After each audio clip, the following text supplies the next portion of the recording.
Ene Asante Kotoko Abawremo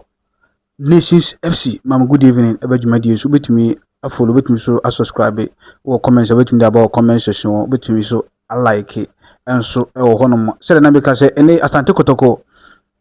akopi mu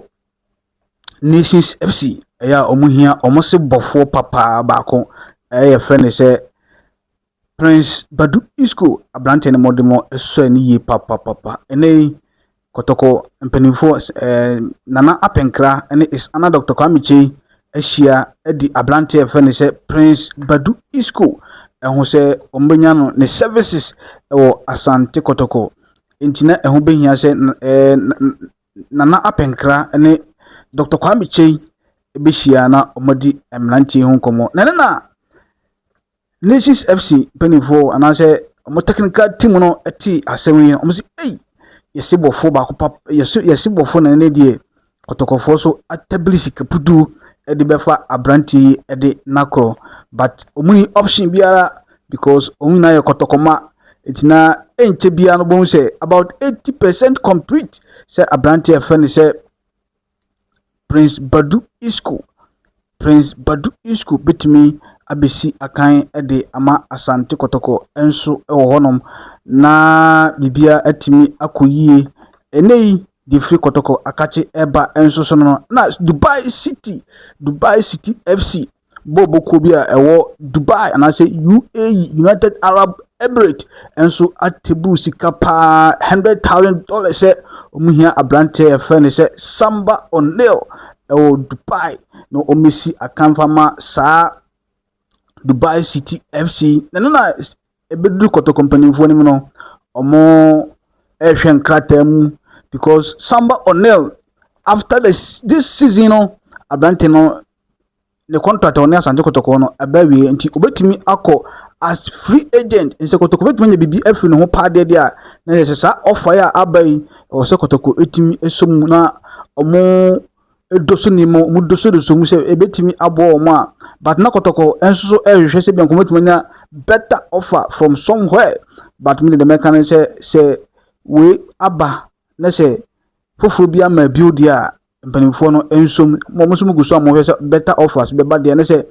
offers foforo bia ma the mechanic mpanimfo enso we mu sa na abrante no bosumi bia obetuma nya $10,000 satama na o demand $5,000 de for Asante Kotoko no na Kotoko ye purchase yentimi nya size kana event $5,000 intine so obetuma nya ba bia kono obeje $10,000 ya na se Kotoko so obetuma nya $100,000 na abrante no so ne sunny office $80,000 enso e wo hono de na so Kotoko company for etima abrante ekopi mu Dubai City FC sabi Kotoko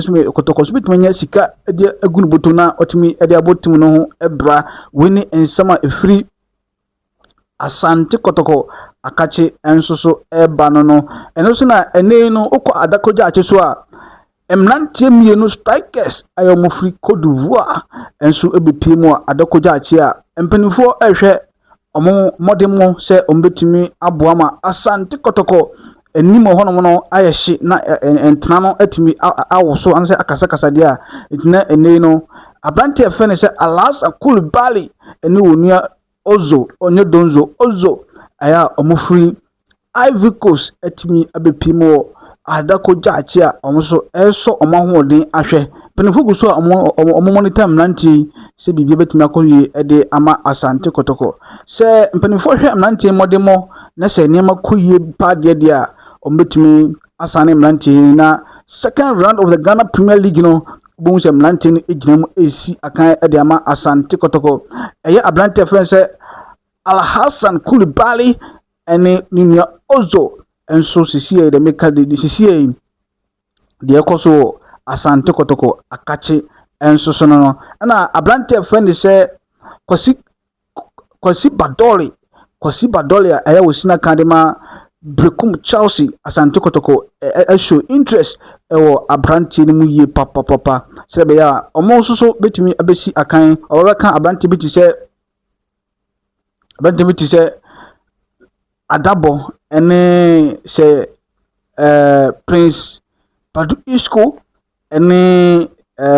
Kwasi Badoli enso so ewo hono mo omba beka sa emnanti hu na Kotoko mfimfini hono etimi ayeshi ayenam na entna no woso sie a chechechene se emlanti aye from Koulibaly ene Ozo mufuli Ivory Coast no se emlanti performance na so omode mo no eso ni yede na ye se bia betuma koyie e de ama Asante Kotoko enso hono na afen so oni ensem ba ko mienu miensa bia enanyimre mede ebetu monim abrante friend se Prince Badu Isco Nations FC almost before 80% complete and also na abrante friend say Kwasi Badole so Kotoko for so Kotoko company for a show interest and so muso omuhia abrante no ho ma ko omope san so na Samba O'Neil Congolese soldier and so Dubai City FC and so ehia abrante no with the sum of $100,000 and a table at the bread Asante Kotoko. Until you see a Kotoko company phone and up and cramo, Gumu say almost him so bet me be bet Makuye at the Ama Abrantiano and Asante Kotoko. When you and Samba community if you were by an enemy, but you bet me for the bet me so like you comments ya Fabra or comment section name Nebo and the interview with this channel. Thank you for watching. Shalom, peace.